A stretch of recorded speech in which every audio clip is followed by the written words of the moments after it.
coalition Benno Bokk Yakaar a fait des recours à deux niveaux.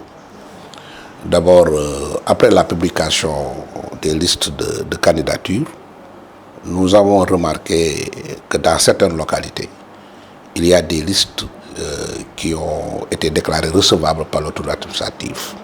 Or, au moment de leur dépôt, ces listes n'étaient pas recevables.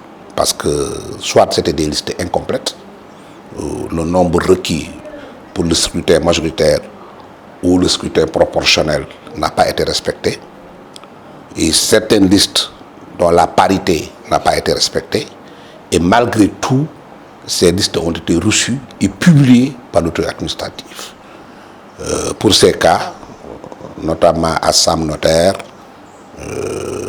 à Mermoz, Golfe Sud par exemple, les mandataires se sont pourvus devant la cour d'appel de Dakar pour que la cour déclare irrecevables ces listes.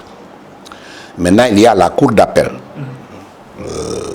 de Thiès, de Dakar et de Saint-Louis, d'autres régions qui se sont prononcées sur les recours de l'opposition, sur certains recours de l'opposition, et a même donné raison à l'opposition.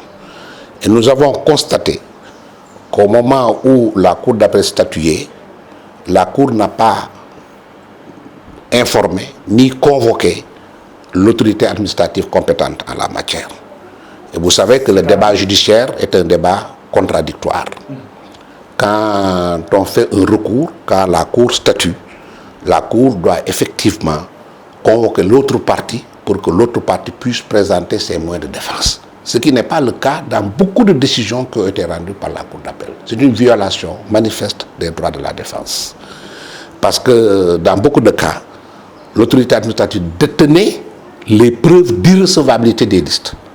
Mais faute de la convoquer pour qu'elle présente ses moyens de défense, évidemment, la Cour a statué d'une manière unilatérale et a donné raison des fois à l'opposition. Donc, pour ces cas-là, l'autorité administrative concernée se pourvoit en cassation devant la Cour suprême du Sénégal, et c'est déjà fait. Certains préfets, certains sous-préfets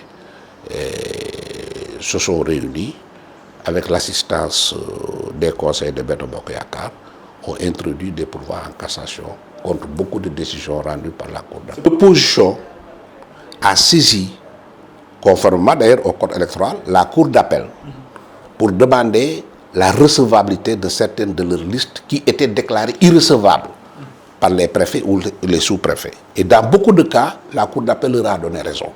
Mais en statuant, la Cour d'appel n'a pas convoqué l'autorité administrative concernée pour que cette autorité présente ses moyens de défense. C'est qui c'est le préfet ou le sous-préfet concerné. Et c'est une violation des droits de la défense parce que le débat judiciaire est un débat contradictoire. La Cour ou le tribunal ne peut pas rendre comme ça une décision unilatérale sans entendre toutes les parties. Et c'est un point de droit important qui est un point de cassation. Et dans tous les cas où la Cour d'appel a statué sans pour autant convoquer l'autre partie, en l'occurrence le préfet ou le sous-préfet concerné, c'est une violation des droits de la défense et c'est une cause de cassation de la décision rendue. Et Benno Bokk Yakaar, effectivement, c'est pour vous en cassation pour que les décisions rendues par la Cour d'appel soient annulées. Et si ces décisions sont annulées, les listes deviennent irrecevables. Et que ces listes doivent être retirées et des listes de candidature aptes à compétir aux élections locales, territoriales du 23 janvier 2022. Le code électoral prévoit les délais dans lesquels les recours doivent être faits. Généralement, c'est 48 heures francs. Prévoit même le délai dans lequel la Cour doit se prononcer. Généralement, c'est dans les 3 jours. Et donc, je crois qu'aujourd'hui, c'était le dernier délai pour contester les listes qui ont été publiées par l'autorité administrative. C'est parce que les listes ont été publiées à partir du 12 novembre. Si c'est un délai de 48 heures, le 12 novembre ne compte pas. On parle du 13 novembre, le 14 novembre, le 15 ne compte pas et le délai c'est le 16. Donc aujourd'hui, c'est le dernier délai. Et la Cour d'appel a 3 jours pour se prononcer sur les recours qui ont été déposés. Ça, c'est devant la Cour d'appel. Si c'est le pourvoi en cassation, je crois qu'à partir de la notification, la Cour suprême a un délai de 8 jours pour se prononcer. Donc tous ces délais-là sont prévus par le code électoral et les magistrats chargés de se prononcer sur ces questions, effectivement, vont se prononcer dans les délais prévus par la loi. Donc,